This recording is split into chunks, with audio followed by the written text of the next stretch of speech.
Assalamualaikum warahmatullahi wabarakatuh. Perkenalkan, nama saya Haipajal Pajahira dari kelas 10 MIPA 3, no absen 11. Di sini saya akan menjelaskan tentang materi animalia. Berikut penjelasan materinya. Animalia merupakan seluruh organisme multiseluler, heterotrof yang memiliki saraf dan otot sehingga dapat bergerak, juga bereproduksi secara aseksual. Anggota kingdom Animalia diklasifikasikan berdasarkan jaringan tubuh simetri, tubuh tipe rongga, tubuh berkembang embrionik, dan hasil analisis molekular. Animalia dibagi menjadi dua kelompok berdasarkan keberadaan tulang belakang, yaitu intervertebrata dan vertebrata. Ada 10 filum dalam dunia hewan sebagai berikut. Yang pertama, Porifera. Porifera berasal dari bahasa Latin yaitu porus, yang berarti lubang kecil atau pori-pori, dan vere yang berarti mempunyai atau mengandung. Jadi, Porifera merupakan hewan yang memiliki lubang-lubang kecil atau pori-pori pada tubuhnya. Ciri-ciri Porifera. Struktur tubuhnya yang pertama, epidermis lapisan terluar tersusun dari sel-sel epitelium pipih. Yang kedua, mesoglea atau berupa gelatin, lapisan pembatas antara lapisan dalam dan luar.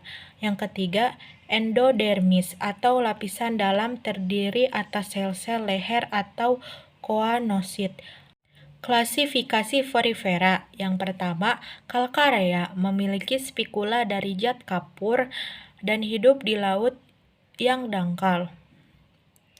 Yang kedua, Hexacitinellida, memiliki spikula yang tersusun dari zat kersik dan hidup di laut yang dalam.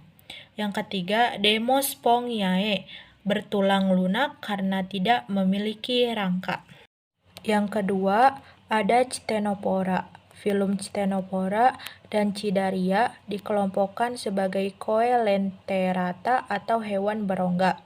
Hewan ini memiliki organisasi jaringan sederhana dengan hanya memiliki dua lapisan, yaitu sel eksternal dan internal. Hewan ini lunak, tidak berwarna, dan mampu menghasilkan cahaya tanpa zat fosforus. Hewan ini memiliki 8 baris silia di permukaan luar dan memiliki simetri radial. Perbedaan Ctenophora dengan Cnidaria terdapat pada sistem pencernaannya.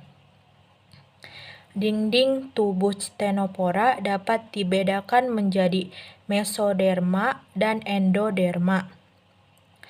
Ctenophora tidak mempunyai nematosista, tetapi tentakelnya mempunyai sel-sel yang menghasilkan zat perekat untuk menangkap mangsa. Contoh hewan Ctenophora adalah Hormipora. Yang ketiga ada Cnidaria. Hewan ini memiliki sel-sel cnidosit atau cnidoblast yang berisi organel-organel sangat atau nematosista. Tubuh Cnidaria terdiri dari atas kantong rongga gastrovaskuler untuk mencerna makanan. Cnidaria hanya memiliki satu lubang bukaan sebagai mulut sekaligus anus.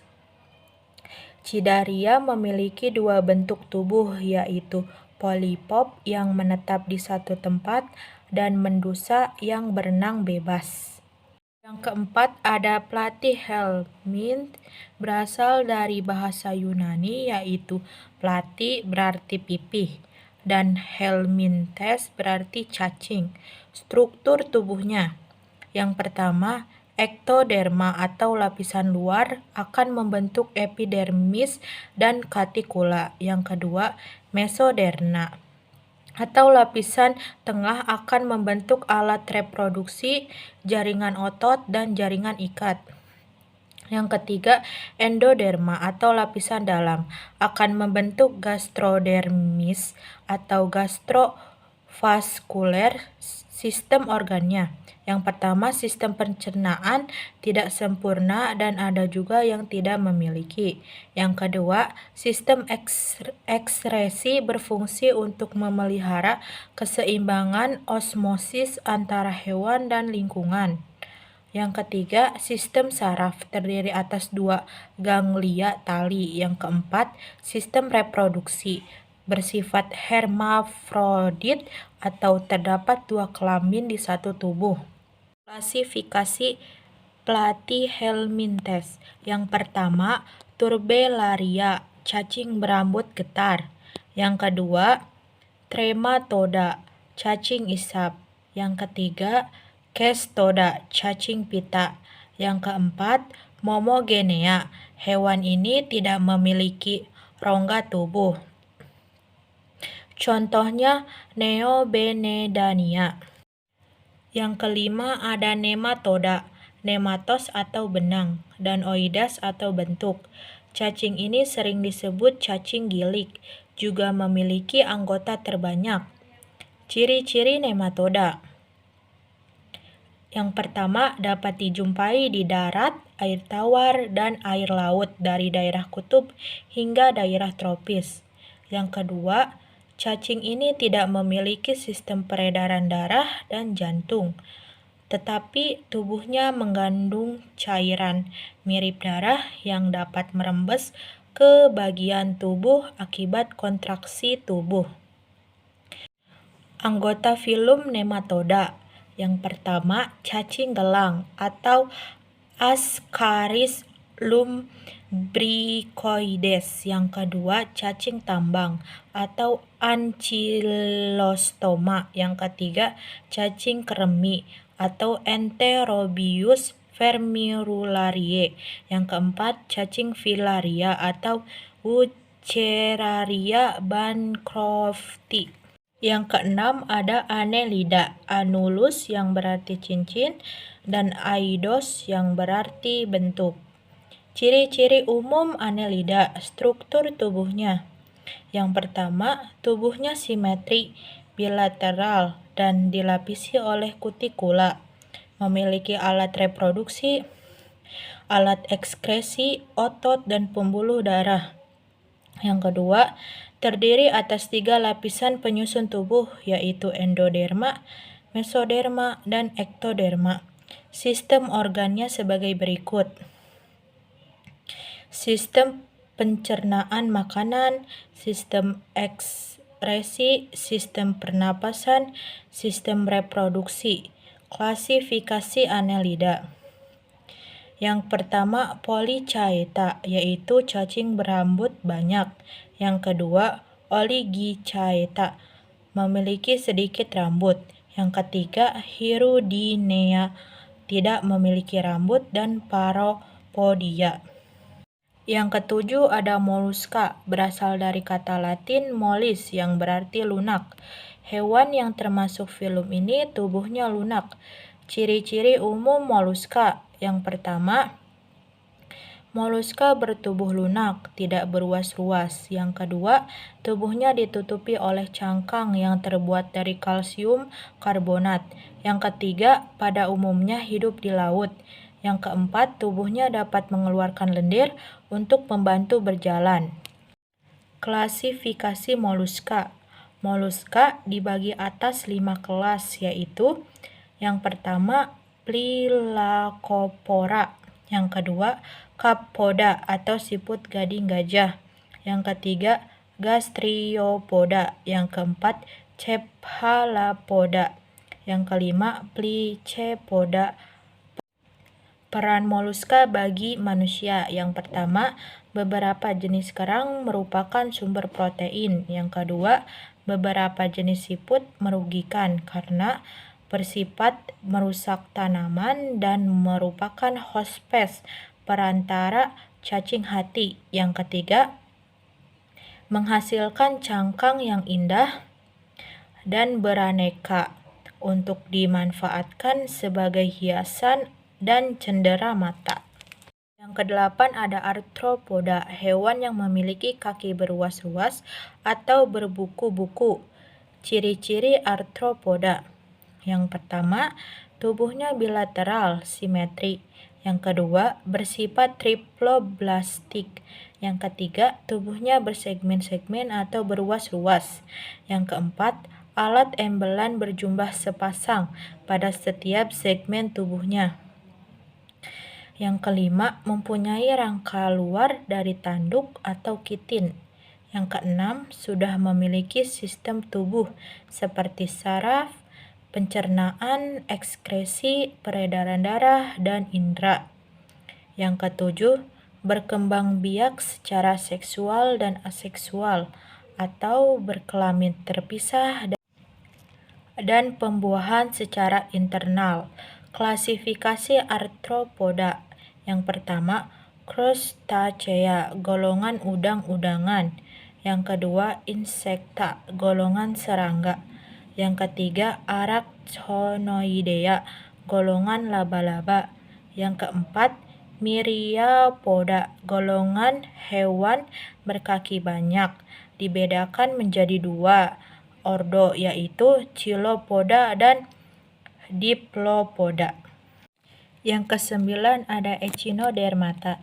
Echinodermata berasal dari bahasa Yunani, yaitu echios yang berarti duri, derma yang berarti kulit, berarti hewan yang berkulit berduri. Kelompok hewan ini meliputi binatang laut, binatang ular, landak laut, lilia laut, dan mentimun laut. Ciri-ciri Echinodermata. Yang pertama, tubuh Echinodermata terdiri atas 3 lapisan dan memiliki rongga tubuh atau disebut dengan triploblastik. Yang kedua, mempunyai bentuk tubuh yang simetris, bilateral pada saat masih larva dan di saat dewasa bentuk tubuhnya simetris radial. Yang ketiga, memiliki kulit tubuh yang terdiri atas zat kitin. Yang keempat, bergerak dengan ambulakral, yakni kaki tabung dengan lubang-lubang kecil yang fungsinya untuk menghisap. Yang kelima, memiliki sistem pencernaan sempurna, kecuali bintang laut yang tidak mempunyai anus. Klasifikasi Echinodermata. Yang pertama, kelas Archoidea atau bintang laut. Yang kedua, kelas Ophiuroidea atau binatang ular. Yang ketiga, kelas Echinoidea atau landak laut atau bulu babi. Yang keempat, Holoturoidea atau teripang laut atau timun laut. Yang kelima, Crinoidea atau lili laut. Peran Echinodermata bagi kehidupan. Echinodermata merupakan detritivore atau pemakan detritus atau sisa organisme mati, baik sisa hewan maupun tumbuhan.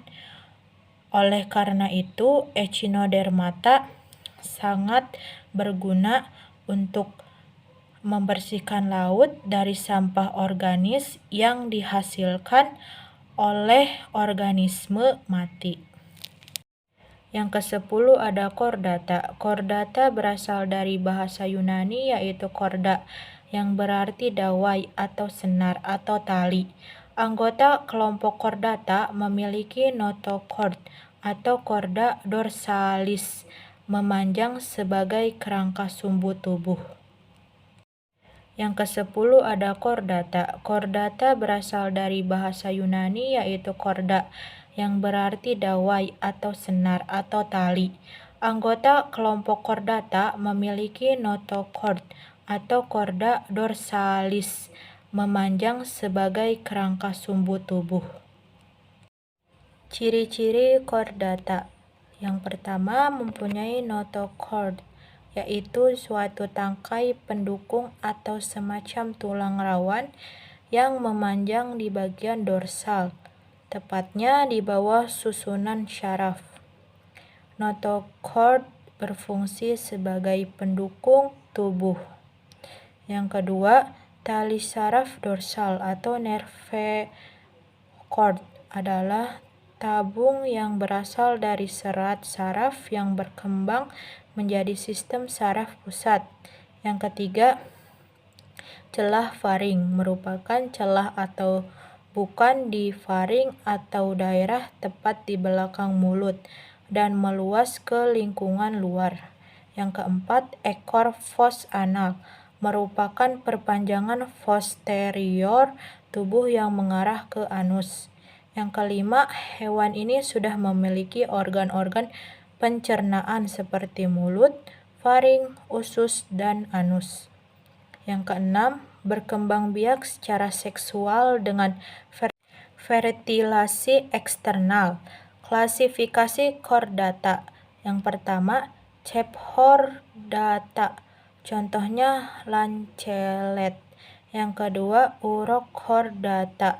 Contohnya tunicate. Yang ketiga, Vertebrata. Contohnya Craniata.